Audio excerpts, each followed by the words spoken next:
자, 오늘은 명제 두 번째 강의로 명제 표현에 대해서 얘기를 해봅시다.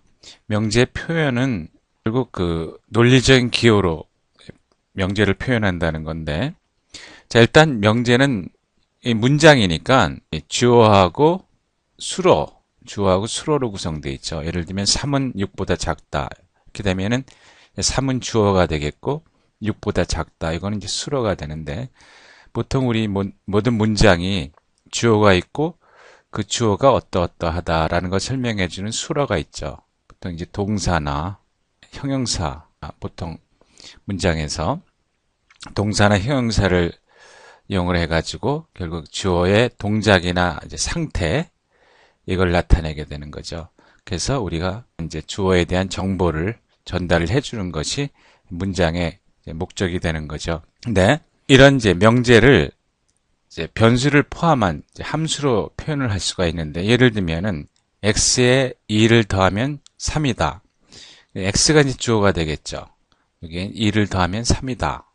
이게 이제 수로가 되겠는데, 요거는 px라고 하는 함수가 있는데, 그때 요 x 플러스 2 이퀄 3 이렇게 표현을 하게 되면은 우리가 이런 일반 문장을 이런 함수로 표현할 수가 있게 되는 거죠. 그러면 이제 이 명제의 진위는 이제 true냐 혹은 false냐 하는 거는 결국 요 x 값이 무엇이냐에 따라서 결정이 되겠죠. 자, 그렇다면 우리가 이제 요 x의 값을 이제 표현을 할 수가 있어야, x의 값을 한정을 할 수가 있어야 되겠는데, 이제 이걸 한정사라고 얘기를 하는데, 한정사에는 이제 무수히 많은 한정사가 한정해주는 경우가 있을 수가 있는데, 우리가 여기서 이제 두 가지 경우를 생각해 보는데, 하나는 이제 모든, 그 다음에 또 하나는 some, 두 가지 경우예요. 모든 경우에 대해서 한정을 해주는 경우를 우리가 전체 한정이라고 얘기를 하는데, 기호로는 이제 이렇게 쓰죠. 여기 이제 A가 5래, 요 A를 이제 뒤집어 가지고 하게 돼요. 그래서 요 말은 px인데, px라는 함수인데, 요 x가 가질 수 있는 값은 모든 x 값이다 라는 거를 의미하게 되는 거죠. 예를 들면은 이런 함수가 있어요. 요 x의 정의구역. 우리가 뭐 알다시피 이제 함수라는 게 어떤 집합에서 어떤 집합으로 매핑을 시켜주는 것이 이제 함수가 되는데, 그때 요 부분을 정의역이라고 얘기를 하고, 그다음에 요 집합을 치역이라고 얘기를 하게 되죠. 그래서 지금 x의 정의구역은 실수예요. 그럼 이제 실수에서 가질 수 있는 값을, x가 가질 수 있는 값을 정하는 것이 한정사가 되는데, 만약에 모든 x에 대해서 px다라고 얘기를 한다면은 어떤 명제가, 그럼 이 명제는 참이 되겠죠. 왜냐면은 이렇게 되니까 이거는 실수에 x가 가질 수 있는 모든 값에 대해서 항상 참이니까, 항상 성립하니까 이 명제는 참이 되겠죠. 이 경우에 똑같이 x의 정의 구역은 실수예요. 근데 이 경우에는 x 플러스 1의 제곱은 0이니까 이 명제는, 그러니까 모든 x에 대해서 px라고 하는 함수는 항상 성립하는 게 아니죠. x가 마이너스 1인 경우에는 요 px가 성립이 되질 않아요. 그러니까 요 명제는 false가 되는. 그 다음에 이제 sum 경우는 이제 존재 환경이, 앞에서는 all에 대해서 얘기를 했어요. sum 경우에는 이제 이런 식으로 표현해요. 이게 뭐 일종의 약속이죠. 기호로 표시하는 약속이에요. 그래서 요 말의 의미는 px라는 함수가 있는데 x가 가질 수 있는 값이 sum이다. sum. 어떤 x에 대해서 px다라는 의미가 되는 거예요. 아까 똑같은 경우인데, 이제 이 경우 봅시다. 이제 px가 이렇게 되는데, 역시 x가 가질 정의 구역은 실수예요. 그러면은 여기 지금 이렇게 표시된 명제는 sum이죠. 어떤 x에 대해서, px니까 이 경우는 false가, true가 되겠죠. true가 되겠죠. 네, 어떤 x에 대해서는 요 명제가 요 px가 성립되니까. 그다음에 이 경우에는 똑같은 경우에 어떤 x에 대해서 이 함수가 성립이 되느냐? 성립이 안 되죠. 그래서 이거는 이제 false가 되는 거죠. 자, 그래서 결국은 여기서 얘기한 거는 어떤 함수가, 우리가 어떤 명제를 함수로 표시를 했을 때, 요 x가 가질 수 있는 값을 정의를 하게 되는데, 정하게 되는데, 두 가지를 얘기를 한 거죠. 그러니까 모든 x에, 그다음에 어떤 some x에 대한 두 가지 경우를 우리가 표현하는 거를 얘기를 한 거죠. 자, 그러면 이제 본론으로 들어가 가지고, 자, 우리가 지금 결국 하려고 하는 건 뭐냐면은, 우리가 명제를 논리적인 기호로 표현하려고 하는 거예요. 명제를.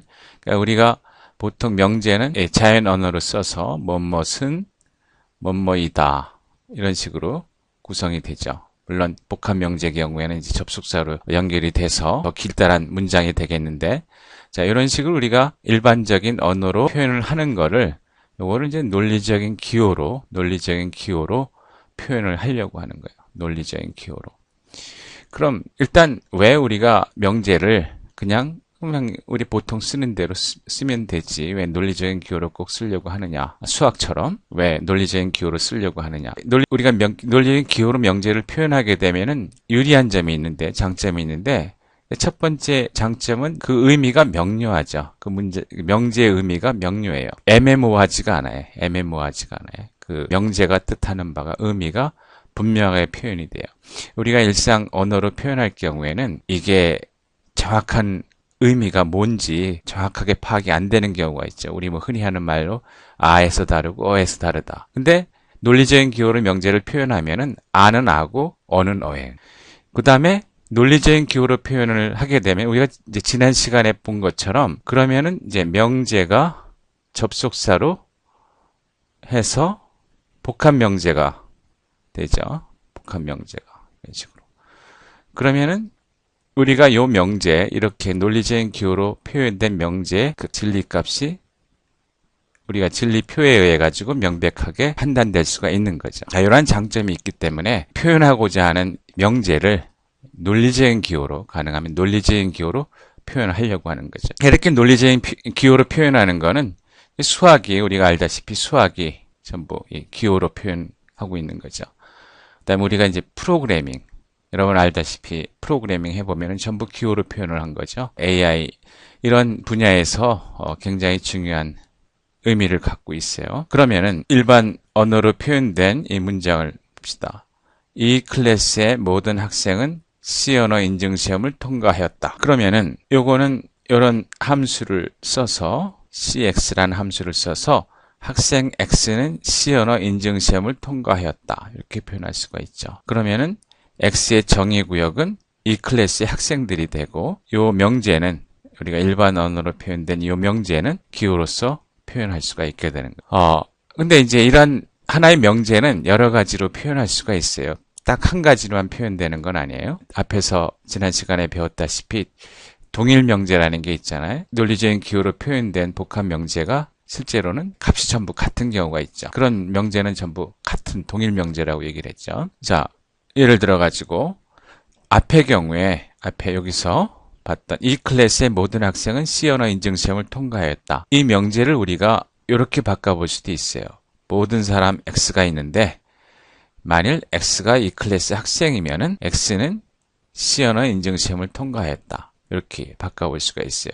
그러면 이제 이 경우에는 두 개의 명제의 조건 명제로 연결이 되게 되죠. 그래서 하나의 명제는 X가 이 클래스의 학생이다 라는 명제하고, 학생 X는 C 언어 인증 시험을 통과했다 라는 두 개의 명제로 구분할 수가 있어요. 그러면은 이 X의 정의 구역은 이제 이 클래스의 학생이 되겠죠. 그러면은 이 경우에는 이거를 표시를 해보면은, 만약에 이 클래스의 학생이면은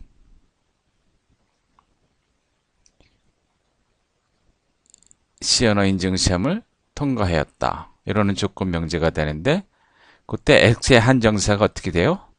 모든 X에 대해서였으니까, 모든 학생에 대해서였으니까 이렇게 표현할 수가 있겠죠. 그럼 이 경우에는 똑같은 명제를 문장을 이렇게 해가지고, 이렇게 해서 요 함수를 이렇게 정의를 해가지고 사람 X가 Y를 통과했다, 이런 명제를 써서 역시 이제 복합 명제가 되겠는데, 앞에 똑같은 명제를 표현을 해보면은 이렇게 표현할 수가 있죠. 자, 앞에 어떻게 했어요? 이 X가 이 클래스의 학생이라 그랬으니까 이 클래스의 학생이 C 언어 인증 시험을, Q 함수가 뭐라 그랬어요? X가 Y를 통과했다 그랬으니까 C 언어 인증 시험과 했는데, 모든 학생이라 그랬으니까 X의 한정사는 모든 학생, 이렇게 표현할 수가 있겠죠. 그래서 지금 보는 것처럼 똑같은 명제지만은 우리가 이렇게 다르게 표현할 수가 있어요. 근데 다 동일한 명제가 되는 거죠. 또 하나 예를 들어보면은 이 명제예요. 이 클래스를 듣는 어떤 학생은 독일을 방문한 적이 있다. 자, 이거는 지금 문장으로 봐도 이게 두 개의 문장이 연결되어 있는 걸 알 수가 있는데, 우리도 마찬가지로 이거를 좀 명백하게 구별을 해보죠. 이렇게 리프레이즈를 해보면은, 문장을 다시 써보면은, 이 클래스에는 X라는 학생이 있는데, 그 X라는 학생은 독일을 방문한 적이 있다. 이렇게 이제 두 개의 문장으로 구분을 해서 좀 더 명백하게 표현을 해볼 수가 있어요. 그러면은 함수 sx는 x가 이 클래스의 학생이다. 그 다음에 또 다른 dx 함수로 표현하면은 x는 독일을 방문한 적이 있다. 그러면은 이제 x는 물론 이제 이 클래스의 학생의 정의 구역이 되겠죠. 그러면은 요 명제는 이렇게 우리가 리플레이즈 한 거 두 개의 함수를 써가지고 표현을 한다 그러면은 이 클래스의 학생이 있는데 그 학생이 독일을 방문한 적이 있다는 거죠. 그래서 이 클래스 학생이면서 독일을 방문한 적이 있는데 그 학생 X는 어떻게 돼요? 어떤 학생이 있는 거죠.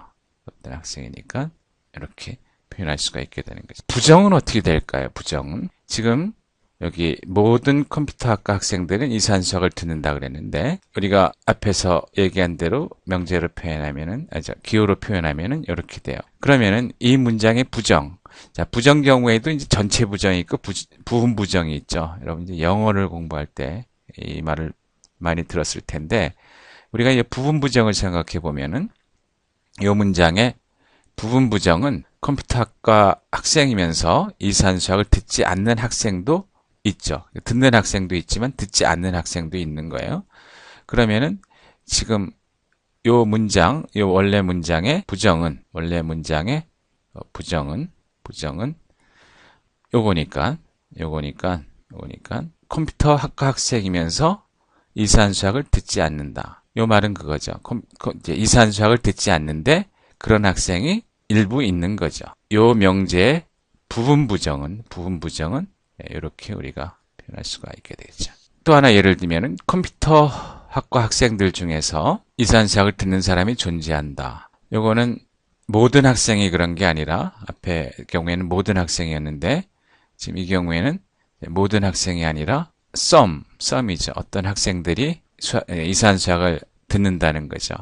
그럼 요 명제의 부정은 이 경우에 이제 완전 부정으로, 그러니까 요 명제의 부정을 얘기할 땐 보통 완전 부정을 얘기를 하게 되죠. 이제 모든 학생이 다 이산수학을 듣지 않는다. 이렇게 되는 거죠. 그래서 요 명제의 부정은 어떻게 되느냐 하면은 요 말의 의미는 뭐예요? 이산수학을 듣지 않는데 모든 학생이 듣지 않는다. 이렇게 되겠죠. 그래서 요 명제의 부정은 이렇게 우리가 표현할 수가 있게 되는 거죠. 그 다음에 이제 경우에 따라서는 이제 한정사가 두 개 이상 나올 수가 있어요. 그걸 중첩 한정사라고 얘기를 하는데 뭐 두 개가 될 수도 있고 필요하면은 세 개, 네 개 이렇게 될 수가 있겠죠. 예를 들면은 여기 지금 변수가 두 개가 있으니까 이 두 개에 대한 한정을 해야 되겠죠. x는 all이고 이제 y의 경우엔 sum이고 식으로.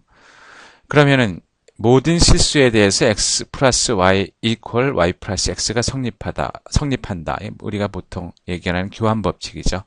교환 법칙은 이런 식으로 쓸 수가 있는 거죠. x 플러스 y는 y 플러스 x 하고 equal이고 그 x, y에 대한 거는 이제 모든 실수니까 물론 이제 x, y는 실수라는 이 함수의 정의 구역이 정의가 돼 있죠. 그래서 모든 x, 모든 y에 대해서 이 함수가 성립한다. 이렇게 표현할 수가 있죠. 덧셈 경우의 결합법칙은 이거 결합법칙이라는 거 알죠? 여기 이제 변수가 3개가 있으니까 이 3개에 대한 한정을 해줘야 되겠죠. 그래서 모든 경우에 다 성립하니까 이렇게 써줄 수가 있는 거죠. 그 다음에 모든 실수 xy에 대해서 x가 양수이고 y가 음수이면은 x와 y의 곱은 음수이다. 이제 긴 문장인데 이걸 논리 기호를 쓰게 되면은 간단하게 얘기를 할 수가 있어요. x가 양수다 이렇게 쓸 수가 있고 y가 음수다면은 이렇게 쓸 수가 있죠. 하나하나가 명제를 표현한 함수죠. 그러면은 그 다음에 x, y의 곱은 음수다 이렇게 되죠. 그러면은 자, 요 명제가 있고 그 다음에 요 명제가 있고 그 다음에 x, y는 0보다 작다. 요 명제가 있죠. 근데 x가 양수이고니까 우리 and 표현할 수가 있고 다음 이면 그랬죠. 그래서 요 두 개가 전제가 돼서 이면 이렇게 된다 그랬어요. 그래서 요것이 결국 요 문장을 나타내는 요 복합 논리적인 기호로 표현한 동일한 명제가 되는 거고 자 근데 xy에 대한 한정을 해야 되는데 모든 실수 xy라 그랬으니까 모든 x 모든 y 이렇게 표현할 수가 있겠죠. 이거는 반대로 만약에 이제 이렇게 논리식이 이렇게 주어졌을 때 요거를 문장으로 표현을 해. 뭐 복잡해 보이지만 말로 표현하면은 이게 상당히 긴 문장이 되는데 자 일단은 m은 여기 지금 두 개 함수가 있어요. m하고 fxy하고 그래서 m은 x가 삼성 G6 폰을 가지고 있다. fxy는 a와 y가 친구이다. x의 정의구역은 이제 a 학교 학생들이고 y의 정의구역은 B 학교의 학생들이에요. 그럼 일단 여기 지금 먼저 한정사를 한번 눈여겨봅시다. 이렇게 x에 대한 요 한정의 범위가 요 괄호 안에 있는 모든 명제 안에 있는 x를 다 포함하고 있는 거죠. 정의를 하고 있는 거죠. 그러니까 일단 요거를 표현하면은 A 학교의 모든 학생들은 삼성 G6 폰을 가지고 있다. 네, 이제 있거나 해서 이렇게 되고 그 다음에 이제 요거를 한번 표현을 해보는데 요거를 표현해 보는데 자 일단 여기에 x는 여기에 영향을 주고 있는 거죠. 가로 안에 있으니까 그러면은 x의 친구인 y고 그 다음에 그 삼성폰을 가지고 y는 삼성폰을 가지고 있는 어떤 학생들이 있는 거죠. A 학교의 모든 학생들의 친구인 B 학교 학생 중에서 삼성 G6 폰을 갖고 있는 학생도 있다. 이 학생이 있다. 이렇게 말로 얘기를 할 수가 있죠. 정확히 표현됐는지 모르겠는데 자 이렇게 표현된 말을 논리식으로 표현하면은 이렇게 돼요. 이게 가능한 한 정확하게 의미를 전달하려고 했는데 이제 이런 식으로 일반 우리 일상 언어로 표현하게 되면은 정확한 의미가 전달되기가 그렇게 쉽지가 않아요. 그래서 흔히 오해하는 경우가 발생을 하는데 서두에서 얘기했지만 어떤 명제를 이렇게 논리식으로 논리 기호로서 표현을 하게 되면은 그 의미가 정확하게 오해의 소지가 없는 거죠. 뭐 의미가 다르다 그런 얘기를 할 수가 없게 되는 거죠. 자, 전 세계 모든 항공사에 비행기를 타본 사람이 존재한다. 간단한 명제 같은데, 자, 요거를 논리식으로, 논리 기호로 표현하기 위해 가지고 우리가 이제 두 개의 명제로 나눠 봅시다. 함수 pxf는 x가 비행기 f를 탄다. qfa는 비행기 f가 A 항공사의 비행기이다. 그다음에 변수가 이제 세 개가 있죠. 이렇게 되는데, 자, 요거를, 자, 요 두 개의 함수를 표현하기 위해 가지고 요 문장을 이제 이런 식으로, 요거를, 문장을 한번 바꿔가지고, 자, 요 함수를 이용을 해가지고 한번 논리 기호로 표현을 해보세요. 네, 우리 한번 수업 시간에 제대로 했는지 확인해 봅시다. 다음에 한 사람이 남자이면서 부모이면 이 사람은 어떤 사람의 아버지이다. 자, 요거는 우리가 이 문장을 한번 요렇게 좀 더 명백하게 좀 약간 이제 길지만 이 복합 명제를 단위 명제로 구분을 해가지고 그래서 여기 지금 x가 남자라는 단순 명제가 있고 그 다음에 x가 부모라는 단순 명제가 있고 그다음 y의 아버지가 x인 y가 존재한다라는 단순 명제가 접속사로 연결되어 있는 거죠. 우리가 이제 이렇게 세 개의 명제를 가지고 표현을 하면은 원래 요 명제를 논리식 기호로서 표현을 할 수가 있게 되죠.